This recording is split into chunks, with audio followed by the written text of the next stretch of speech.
Rodrigo, ¿cómo estás? Muy buenas tardes. Claro, una audiencia de formalización que se lleva a cabo durante la tarde de ayer, que se extiende por más de 4 horas y en donde finalmente se decreta la prisión preventiva para Wilson Verdugo. Una audiencia bastante extensa en donde se presentan una serie de antecedentes que vinculan directamente a Wilson Verdugo con la planificación, con el plan finalmente para quitarle la vida a el Rey de Meix, a quien fuera su amigo, a quien le hubiese prometido fidelidad, con quien había compartido celebraciones y que finalmente termina siendo protagonista de un macabro plan. Hay varios elementos que tienen relación justamente con toda esta situación, con las pruebas que vinculan directamente a este empresario gastronómico, dueño del restaurante La Vaquita Sabrosa, y que va en primera línea con, por ejemplo, este video que vamos a revisar en imágenes y que tiene relación con un registro que ocurre el 19 de junio de este año, 19 de junio, el día en donde se concreta el crimen del Rey de Meix. ¿Cuál es la particularidad y la relevancia que tiene este registro y que vamos a entender inmediatamente por qué es una de las pruebas más fuertes que tiene hoy día el Ministerio Público? Se ve a Wilson Verdugo ingresar hasta el departamento, hasta la conserjería en donde vive el Rey de Meix. Él lleva un sobre que hace entrega ahí al conserje, un sobre que contiene 9 millones de pesos. Eso lo hace cerca de las 8:15 de la mañana de ese 19 de junio. ¿Qué pasó después? Y qué es crucial acá en la investigación. Que cerca de las 11 de la mañana, Wilson Verdugo realiza una llamada telefónica, una llamada vía WhatsApp, en donde se comunica con el Rey de Meix, quien estaba en la quinta región, estaba de vacaciones con su familia y viajaba a Santiago esa jornada. Se comunica para decirle que le había dejado un sobre con dinero en recepción. Un sobre con dinero que le pertenecía a él, que era parte, presuntamente, de la deuda, ¿verdad?, que tiene y que, según los antecedentes que baraja el Ministerio Público, asciende a más de 1.000 millones de pesos. Estos 9 millones eran para él, por ende, con este llamado telefónico, lo que buscaba Wilson Verdugo era, en primer lugar, lograr acreditar que el Rey de Meix llegara hasta su domicilio. ¿Por qué? Porque ya a las 10 de la mañana habían 3 sicarios que lo estaban esperando, con una fotografía en mano, con armamentos en un bolso. Finalmente con eso pretendían quitarle la vida. De esa manera, luego hay un segundo contacto telefónico, a las 12:18, en donde el Rey de Meix dice: tengo ya el dinero, lo voy a ir a depositar. Dicho esto, 2 minutos más tarde se concreta el crimen. La importancia de estas llamadas y de este sobre, que sería la pieza clave para acreditar y lograr que la víctima llegara hasta el domicilio, es parte de lo que maneja el Ministerio Público. Justamente sobre este punto se refiere el fiscal. Es importante esa situación porque le da el privilegio de tener una información al imputado que otras personas no tenían. Ese día la víctima estaba de vacaciones en la quinta región y viaja a hacer un trámite. Y justamente ahí el imputado coordina con la víctima para efectos de entregar este dinero. Efectuó una llamada para saber en qué situación venía desde la quinta región y posteriormente la víctima le efectuó un llamado dando cuenta, lo más probable, que haya recibido ese dinero. Esa entrega del dinero en horas de la mañana le da esta ventaja, si se quiere, al imputado para efectos de poder tener el control de dónde se encontraba la víctima y a qué hora. Bueno, Dani, hay un momento de esta historia donde, y lo estamos viendo en pantalla, donde Wilson va a la conserjería, tiene un sobre con 9 millones, llama al Rey de Meix y le dice: te dejé 9 millones de pesos en la conserjería. ¿Cómo entendemos que después de ese pago, un pago tal vez que haya sido por X motivos, o para saldar una deuda, o para pagar algún crédito que tenía con él, por qué después termina esta historia con 3 sicarios afuera y terminan con la vida del Rey de Meix? ¿Cómo asociamos ese primer llamado, que es un llamado positivo, ojo, te estoy pagando lo que te debo o te estoy entregando la plata por X negocio, y después termina muerto? ¿Cómo se comprende eso? Claro, para vincular estos dos hechos hay que retroceder un día. el día anterior, el 18 de junio, ya hay un intermediario acá, que es un personaje que aún no ha sido identificado ni ha sido detenido. Ese intermediario entre el presunto autor intelectual del crimen y los sicarios es quien concreta un encuentro con los sicarios, le entrega una fotografía de José Reyes, el rey de Mex, y le entrega armas de fuego. Y les dice, mañana, en el domicilio de él, hay que concretar este trabajo para ganar dinero fácil, habían denominado así uno de los sicarios en su declaración. Entonces ya se había acordado el encuentro con los sicarios iban a estar el 19 de junio afuera del domicilio del rey de Mex, y por eso la relevancia de este sobre que iba a dejar, porque esa era la única manera que tenía Verdugo de lograr que el rey de Mex llegara a su domicilio y posteriormente saliera de ahí. Por eso iría a entregar este dinero, para tener la certeza que él va a llegar al lugar donde lo esperan los asesinos y posteriormente saliera desde este lugar. Porque además, en las comunicaciones telefónicas le habría mencionado, manténme al tanto de tus movimientos para saber cuándo retiraste el dinero. Es por eso que finalmente José Reyes, cuando ya obtiene este sobre con 9 millones de pesos, llama a su amigo para decirle, quédate tranquilo, ya tengo el dinero, ahora lo voy a ir a depositar. Pasaron 2 minutos desde que hizo ese llamado hasta que salió desde su edificio de departamento en la comuna de Ñuñoa, cuando fue atacado por estos 3 sicarios y fue muerto a tiros ahí afuera de su domicilio. Los tiros, recordemos, los percuta el sicario que hoy día está en libertad y que está fuera del país. Esa es una de las principales pruebas. Ahora, hubo otros elementos también que hablan de este plan que lleva a cabo justamente Verdugo y que tiene relación también con lo que hizo posteriormente a eso. No solo se da el lujo de ir al funeral y al velatorio, en donde se muestra muy disponible a colaborar con la ayuda, incluso se habría acercado a la madre de la víctima, a la madre del rey de Mex, a decirle que él podría colaborar con ayuda jurídica, tal vez contratar abogados, buscar a la persona responsable de esto. Incluso habría entregado algunos nombres como posibles sospechosos. Todo esto buscando también finalmente que la atención no esté en él, por supuesto. Y además, otro dato revelador que sale en la audiencia es que desde el día siguiente a este crimen, es decir, desde el 20 de junio, Verdugo tuvo su celular absolutamente inactivo durante 8 días. Recién volvió a tener conexión el 28 de junio, cuando su teléfono aparece conectado, pero ahora desde otro dispositivo. En total habría usado 3 dispositivos, se incautaron 6 teléfonos en total, y todo esto fue parte también de este plan cuando él comenzó a sentir que de pronto los ojos investigadores estaban posicionados en él. Hasta se portó de compañía. Fue parte de este plan que elaboró y en donde finalmente quedó al descubierto. Ahora, hay un gran enigma y hay una pieza faltante, sin olvidarnos del sicario que está fuera de Chile, el intermediario. ¿Quién es el intermediario? ¿Dónde está? Él es quien conoce al autor intelectual y conoce a los sicarios. Él es quien maneja el dinero que se le paga a estos sicarios. Esa es la gran pregunta hoy día y es parte de lo que le preguntamos al fiscal. Como les señalé, seguimos haciendo diligencias. Más allá no me voy a referir al detalle de las mismas, pero seguimos efectuando diligencias para poder seguir identificando otras personas que hayan participado. No olvidemos que esta es una operación, si se quiere, donde participan más que de las 3 personas que ustedes vieron el día de los hechos. Lo que sí tenemos claro, y como es nuestra teoría del caso y lo señalamos en el tribunal, que efectivamente existe un intermediario entre el imputado que usted señala y las personas que efectuaron el delito directamente. Bueno, ya nos va a contar Danilo qué función, qué rol tiene, más allá de que la palabra así lo indique, el intermediario, cómo funcionó en este pedido, qué parte juega dentro de este puzzle. Pero había algo muy importante que yo le preguntaba a Danilo y él ya fue capaz de establecerlo dentro de esta historia, que es, te voy a dejar 9 millones de pesos a tu conserjería. Es beneficioso eso, si te llegan 9 millones de pesos por una deuda, a lo mejor por parte del crédito, de la plata que yo te solicité, te estoy pagando. Bueno, al final esa plata termina siendo el anzuelo. Termina siendo el anzuelo para que llegaran, para que saber que efectivamente a través de la llamada el rey de Mex iba a recibir esa plata y afuera había los 3 sicarios.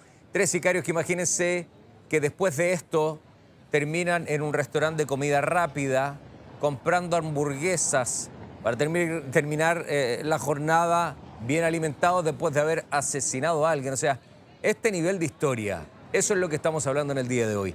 Que todo esto lo hubiéramos evitado en este país si nos damos cuenta o si nos diéramos cuenta de que a este país entra cualquier persona, ilegal, sin papeles, que participan en el crimen organizado, narcotraficantes, sin papeles, sin carné, donde cambian los nombres 4 o 5 veces y da lo mismo, e ingresan. ¿Por qué? Porque nuestras fronteras son de mentira, nuestras fronteras son absolutamente frágiles, nuestras fronteras son permeables, y entran, y entran, y entran, y entran, y nadie detiene eso, nadie ha sido capaz de detener eso.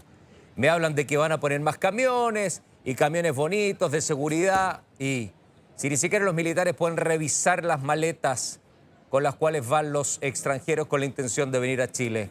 Son militares que pasan horas haciendo su pega y no pueden revisar lo que traen. Entonces, ¿cómo se soluciona todo esto? ¿Cómo se solucionaba todo esto teniendo fronteras de verdad cubiertas por gente que hiciera su pega con poder y con fuerza, como hay que hacerlo? Nos hubiéramos ahorrado todos estos problemas si a Chile entra gente legal, con sus papeles, con sus pasaportes, de manera honesta, que vengan a trabajar como hay muchísimos extranjeros acá en Chile haciéndolo.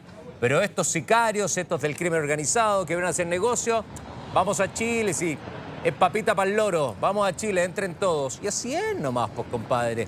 Como entran, como salen. El sicario ya está afuera. Salió como él quiso, incluso arriba de un taxi, pagando en efectivo 2,5 millones de pesos. Entonces es una locura. Ahora, Danilo, déjame hablarte de algo que conversamos con el ministro de Seguridad, me acuerdo la semana pasada en Romántica, que tú lo tocaste también esta semana, esta red de protección que tenía o que tiene el sicario. ¿De qué red de protección hablamos? ¿De qué nivel es esa red de protección? A ver, acá se ha transformado también en un punto que habla de esta red de protección y que ha sido un punto que ha marcado toda esta investigación. A ver, si vamos por parte o si queremos ver, inclusive no viendo bajo el agua, Rodrigo, analizando los datos que conocemos, la declaración de uno de los sicarios, de uno de los que está hoy día en prisión preventiva, da cuenta que él se reúne con este intermediario, este personaje que aún no ha sido identificado, pero que él no lo conocía previamente. Los que tenían el contacto con este intermediario eran los otros sicarios, uno de ellos el que hoy día está fuera del país. Entonces aquí ya se da un punto en donde el sicario que hoy día está libre tiene un rol fundamental en toda esta historia, un rol en donde finalmente no se ha podido acreditar cuál es su relación, pero sí te da para pensar que quien estuviese a cargo de todo esto le interesaba mucho que el sicario estuviese fuera de Chile lo más rápido posible cuando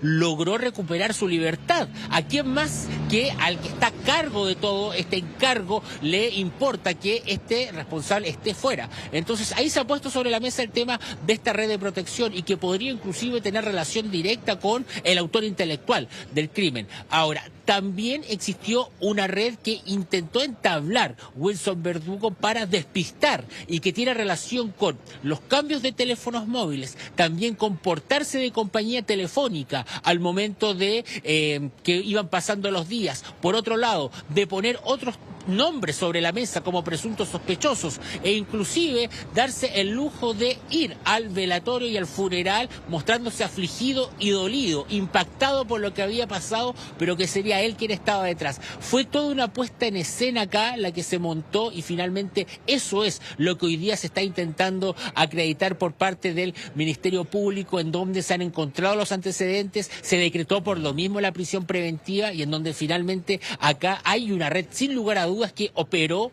y funcionó tanto con Wilson Verdugo como con el mismo sicario que hoy día está fuera de Chile. Pasaron tan solo 48 horas desde que él recuperó la libertad y que ya estaba fuera de territorio nacional. ¿Cómo puede ser tan rápido que en 2 días alguien esté adentro de un centro penitenciario y posteriormente esté fuera de territorio nacional? Es una pregunta que nadie se ha podido explicar, ni siquiera las mismas autoridades. Sobre esta red de protección justamente es el punto que toca el fiscal ahora. Dale. Sí, debo decir que sí existen algunas diligencias que tenemos pendientes en ese sentido. El imputado, como se expresó en la audiencia de control de detención, tuvo alguna información también de que era buscado y además eso se daba cuenta, como lo expusimos también en la audiencia, al manipular una serie de aparatos de teléfono. Él mantuvo en su poder varios aparatos telefónicos, los fue cambiando, se fue portando de compañía, fue haciendo una serie de actividades para eludir la acción de la justicia, y eso es otro de los elementos que yo le decía que se consideró por el tribunal. Rodrigo, hay un elemento físico acá que es clave en esta investigación, que ya en algunos minutos Julio Humada se los va a detallar con más detalles, claro. No te preocupes, estamos acá, estamos en la vereda, amigo. Muy Y este elemento es una libreta. Ajá. Una libreta física, un cuaderno, como Ajá. quien tiene un negocio y cuando tú vas Como a este. comprar algo que no puedes pagar, te anotan la cuenta. Bueno, esa libreta es la que tenía justamente José Reyes. Y en esa libreta apuntaba todos sus préstamos. Y acá, en esta libreta, figura esta deuda que tenía justamente Wilson Verdugo, en donde hay más de 1.000 millones de pesos de deuda. Aparecen otros nombres, aparecen otros detalles, Rodrigo, y finalmente también dónde existe sacan tanta plata, otra investigación que busca ver dónde está el origen de tanto dinero. Claro, que porque tenía el si Rey yo de te Mex. pregunto, el título que pone Boris ahí, dice Verdugo le debía más de 1.000 millones. Le debía 1.000 millones. Ya, pues, pero para deber 1.000 millones alguien te tiene que pasar 1.000 millones. O sea, también sigamos la línea. ¿Por qué el Rey de Mex tenía tanta plata? ¿Y cómo Verdugo iba a devolver 1.000 millones? ¿De dónde sacan tanta plata, Danilo? Eso es parte de la investigación, es parte también de lo que se está ahora indagando dentro de tantas aristas que hay que investigar acá. Tenemos todavía libre a un sicario que estuvo preso, pero que lo dejaron en libertad. Tenemos libre al intermediario que todavía está en proceso de reconocimiento. Y también otra arista es ver el origen de este dinero, de dónde sale tanto dinero. Fíjate que si nosotros hacemos una revisión por el prontuario policial, judicial, que tiene Wilson Verdugo, digo, son 5 causas, algunas por droga, otras por estafa, otras por cheques sin fondo. Hay 3 al menos que son por grandes sumas de dinero que habrían sido defraudados. Y ahí uno comienza a explicarse, tal vez por eso este sujeto necesitaba pedir tanto dinero, tenía un gran problema económico y que lo iba solventando paulatinamente con los préstamos que le hacía su amigo, a quien le decía incluso mi papi, decía, ¿verdad?, los familiares de el Rey de Mex. Entonces, hay toda una arista económica de desfalco que ha marcado también esta investigación y que busca también responder de dónde sale tanto dinero de un empresario que tiene negocios en Mex, que también estaba asociado a la producción de eventos, pero que de igual manera llama profundamente la atención que maneje semejante cantidad de dinero al momento de hacer estos préstamos. Estamos hablando de que había una deuda de más de 1.000 millones de pesos. En ese sentido es que la familia del Rey de Mex ha acreditado que ellos estaban conscientes que este sujeto, este empresario gastronómico, le debía mucho dinero, que tenía una gran deuda y por supuesto que piden justicia, y es lo que están haciendo en este momento. Tenemos una declaración de uno de los familiares para escuchar, que es parte también de los familiares del Rey de Mex, que se refieren a la figura justamente de este empresario hoy detenido. Cuando voy llegando a la entrada de mi departamento, vi que iba saliendo él con un hombre. Salió corriendo y a media cuadra, ahí casi llegando a la entrada de estacionamiento, él se cae. Y como no lo pudieron secuestrar porque era grandote y el auto era chico, lo hicieron arrollarse y le dispararon. Ya él le tocó a mi hijo tratar de hacerle esto al corazón. Reanimación. Exacto. Él tuvo que tratar de reanimarlo y no hubo caso. Bueno, qué importante también las declaraciones de los vecinos que están en la zona describiendo lo que sucedió ese día. Danilo, te dejo punto suspensivo. Nos vemos en Mega Noticias Prime también. Estarás con Juan Manuel en la noche haciendo un informe muy importante respecto a eso. Dani, quedamos ahí cualquier cosa, pero me voy a seguir agarrando de la línea del cuaderno, ¿sí? De ese cuaderno que veíamos recién, que está acá abajo en este sextuple que tiene la Gaby. Pero para eso quiero sumar a Julio Humada. Julio, ¿qué dice este cuaderno? ¿Qué tiene? Montos, hay nombres, hay apodos. Los montos que son las deudas, hay montos que son los pagos, hay montos que son los intereses.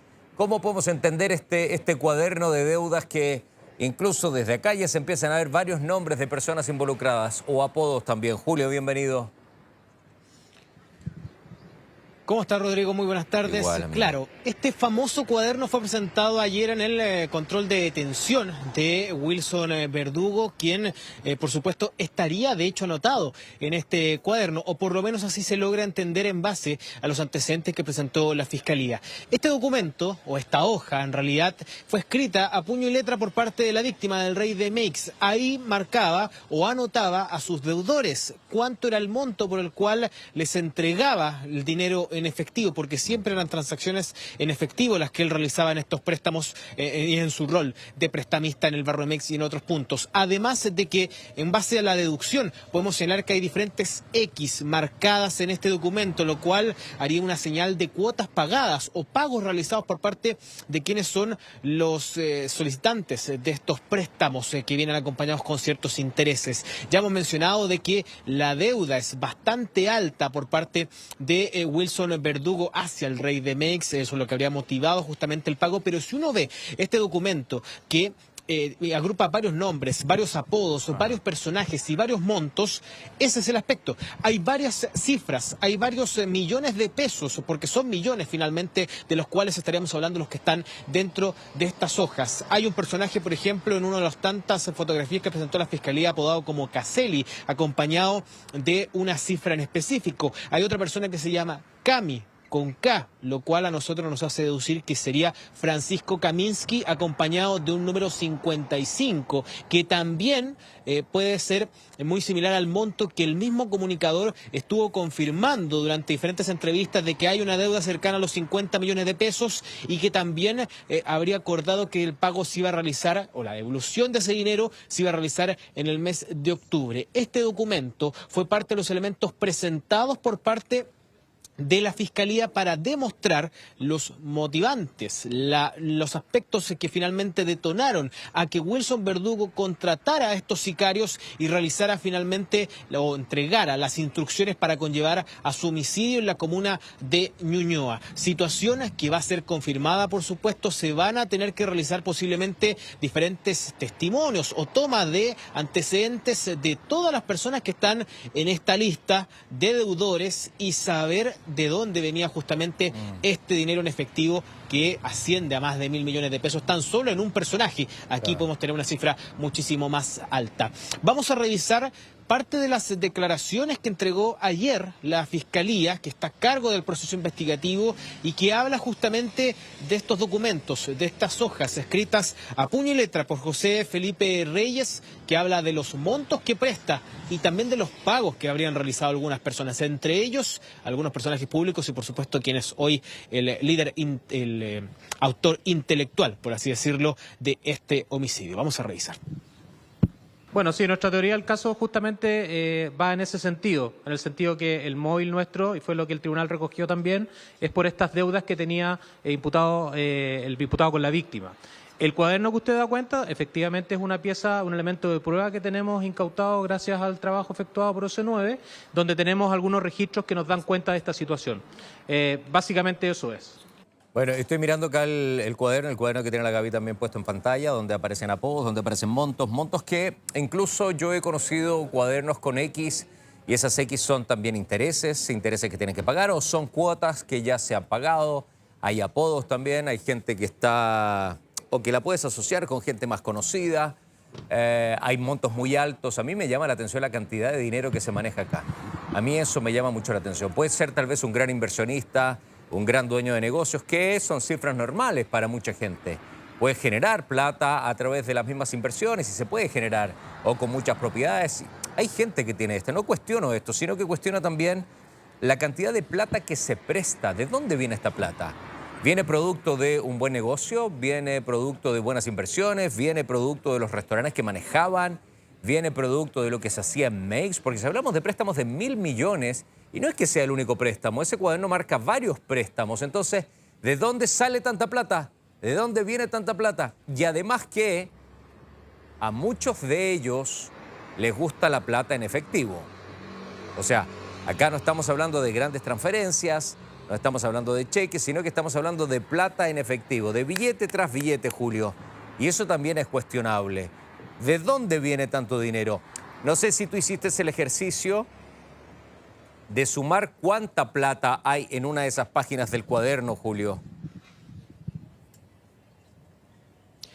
Podemos estar hablando tranquilamente de más de 200 millones y nos podemos quedar cortos. Y esto pasa netamente porque la fotografía o la forma de escribir del apodado Rey de Makes es algo que podemos decir que tan solo él entiende, porque hay diferentes correcciones, cifras que van variando. Algunos se clarifica que son millones de pesos, otro tan solo una cifra unitaria que posiblemente sean millones, probablemente así sea, pero son documentos que él solamente entiende y que van apoyados con algunos nombres de pila o apodos. Les decíamos que en uno de los documentos está escrito Caselli, puede ser el apodo de alguna persona, como así también Wilson, que puede ser el hoy detenido y que está en prisión preventiva. Hay otros personajes como Luis Lambis que se escriben ahí, Cami, posiblemente sea Kaminsky porque está escrito con K. Hay varios aspectos, hay varias formas de entender este documento. Hay varios personajes y hay varios montos, cifras. No sabemos si son dineros pagados o dineros que tiene que cobrar. Eso lo entiende la Fiscalía y lo presenta como documento netamente para esclarecer la labor o este trabajo, entre comillas, que realizaba como prestamista el apodado Rey de Makes y que, por supuesto, es el que valida que hay un acuerdo monetario con el encargado de realizar esta orden de sicariato a estos ciudadanos venezolanos que se encuentran detenidos, bueno, 2 de 3, pero es parte de lo que busca presentar la Fiscalía. Hay un aspecto que tú señalabas, Rodrigo, y que es muy cierto y que llama mucho la atención. Todo esto se hace con dinero en efectivo. Claro. Cientos de millones de pesos que son movilizados por estas personas de manera muy normal, posiblemente, y algo que se puede presentar que para el Rey de Makes era muy normal tal vez que le dejaran un sobre con dinero en la conserjería, y eran 9 millones de pesos. Lo que decían algunas personas que conocían al Rey de Makes, que él siempre barajaba o siempre manejaba mucho dinero en efectivo. Todos los pagos lo hacía de esta manera. Él tiene domicilio en la comuna de Viña del Mar, en la región de Valparaíso, pero arrendaba un departamento en la comuna de Ñuñoa, departamento al cual llega estos 9 millones donde finalmente lo terminan atacando, y es ahí donde hay algunas declaraciones que son bastante interesantes en ese aspecto, en cómo pagaba, en cómo se movilizaba y cómo ostentaba también la gran riqueza que tenía esta persona. Hablamos de la víctima en esta oportunidad. Vamos a revisar, de hecho, esas declaraciones que hablan sobre cómo era ver al Rey de Makes en las calles de Ñuñoa, en este departamento donde finalmente es donde es interceptado y asesinado por parte de estos sujetos. Dale. Porque él arrendaba acá. Y lo raro que todo pagaba con efectivo. No pagaba con transferencia, nada, todo con efectivo. ¿Ya? El arriendo, los gastos comunes. Arriendo, gastos comunes, todo en efectivo. Arrendaba. Pero no se le veía todos los días acá. Y tenía tremendo auto. ¿Qué auto tenía? Tenía un BMW de último modelo. Pareciera que era con esa prueba de bala. Bueno, tenía condiciones producto de la cantidad de plata que generan. Yo creo que se nos ha olvidado algo y me parece que es súper bueno hacer un paréntesis relevante también, que es enviar las condolencias a la familia. O sea, dentro de esta vorágine informativa, de este ida y vuelta, de esta cantidad de información, de sicarios, de muerte, mandarle una condolencia grande a la familia también del Rey de Makes. Me parece que están obviamente sufriendo hace rato y escuchando declaraciones cruzadas también. Así que el abrazo apretado también a aquellos que están sufriendo. Uno debe entender y ponerse también en el caso de las familias que hoy lo lloran, lo extrañan y que se encuentran con tal vez cosas que ni siquiera ellos sabían. Entonces, el abrazo apretado para ellos. Cierro ese paréntesis y me parece muy justo y muy sano. Julio, aparece Kaminsky dentro de las imágenes que tiene la Gaby hoy día.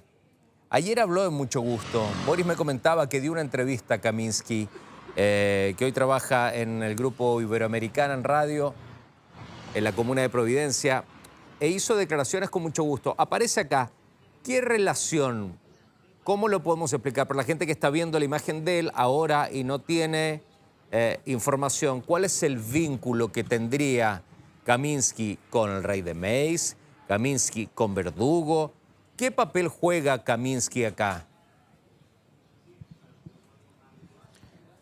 Es una historia de larga data, podemos decir, cerca de 10 años, Rodrigo. En esta entrevista que dio para mucho gusto, Francisco Kaminsky lo hizo por vía telefónica, estaba en Iberoamericana Radio Chile, en la comuna de Providencia, cuando es entrevistado por teléfono por parte de los conductores de Mucho Gusto, y él comenta que a José Felipe lo conoce justamente en el mundo del espectáculo, buscando alguien que financiase o que auspiciase programas que estaba realizando para las señales de cable. Ahí conoce a José Felipe. Tras eso va creciendo de una relación profesional, se va transformando en una relación casi de amigos, muy cercana, compartían en diferentes juntas sociales, además de que eran casi socios en diferentes eventos que se estaban realizando. De hecho, el último evento donde habría participado de manera pública que se llevó a cabo habría sido en la ciudad de Puerto Montt, donde hubo una inversión por parte del rey de Mex para traer diversos artistas. Los familiares también comentan de que para las fiestas patrias, diferentes fondas que van a estar, de hecho, administradas por Francisco Kaminsky, también tienen una inversión monetaria por parte de José Felipe, en este caso. O sea, había una relación bastante cercana, no tan solo de amigos, sino que también incluso podemos llamarla profesional. En un instante, Francisco Kaminsky señalaba que no mantenía ningún tipo de deuda con el apodado Rey de Mex, pero luego se fue descubriendo, por así decirlo, que existía una deuda. Los familiares señalaban de que había una inversión por parte del fallecido a las diferentes fondas y fiestas y eventos que se iban a realizar. Y ahí es donde aparece la libreta otra vez, porque en el documento aparece una cifra cercana a los 55 millones de pesos. Dice 55, deducimos que son millones. ¿Por qué? Porque las declaraciones que hizo Kaminsky después señala de que efectivamente hay una deuda pendiente que ha quedado de pagar en el mes de octubre.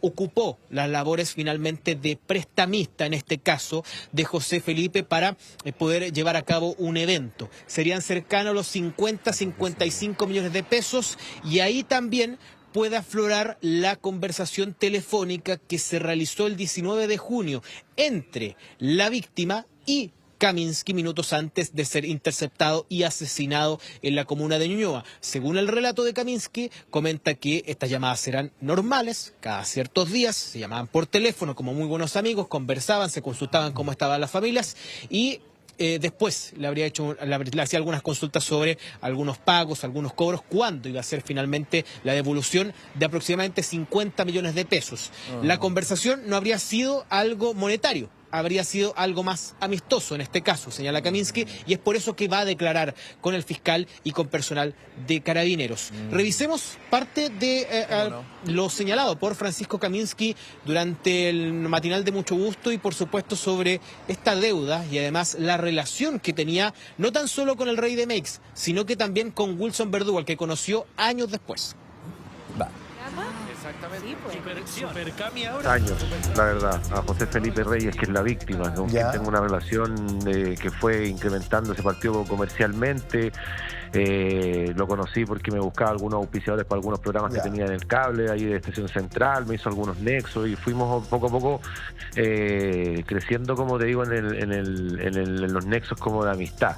Y mi relación con Don Wilson siempre fue bueno, al principio fue solo por un tema comercial, como cuando te presenta un auspiciador, y posteriormente por Felipe nomás, cuando me llama el comandante para pedirme la declaración voluntaria, era porque tenía que cerrar el caso, y incluso, de hecho, este personaje ya estaba detenido, pero tenía que entrevistar a todas las personas que habían comunicado con él el mismo día. Y ese último llamado, la última conversación que tú tienes con la víctima, ¿fue absolutamente normal? Nada, pues, ni siquiera. Incluso me dice, la próxima semana cuando vuelva almorzamos, compadre, ya ahí nos juntamos. ¿No? Súper buena onda, como te digo, como cualquier llamado. Ni siquiera fue así como, de hecho, yo cuando me contaron, cuando lo vi, no me podía ni creer.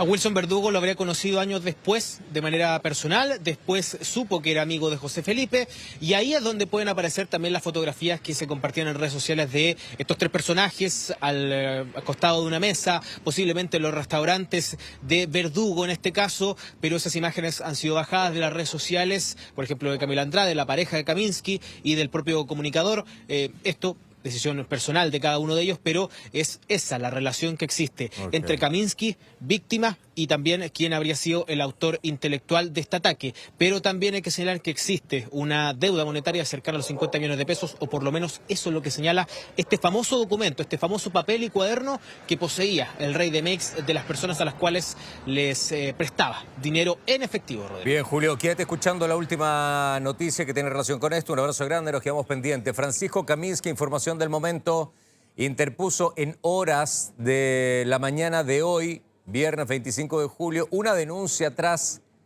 recibir amenazas de muerte en su contra. Los mensajes fueron enviados vía telefónica a Kaminsky luego que se conociera públicamente que mantenía negocios con Felipe Reyes Osa, más conocido como el Rey de Mex, a quien también le pedía grandes sumas de dinero, manteniendo hoy una deuda que, según Francisco, es de menos de 50 millones de pesos.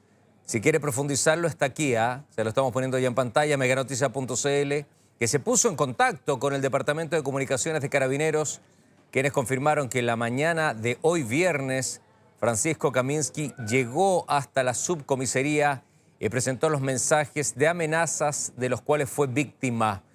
En uno de los escritos, quien amenazó a Kaminsky le envió una cuenta bancaria en la que le exigían un depósito de un monto que no fue dado a conocer. A esta petición, el conductor radial, no habría accedido.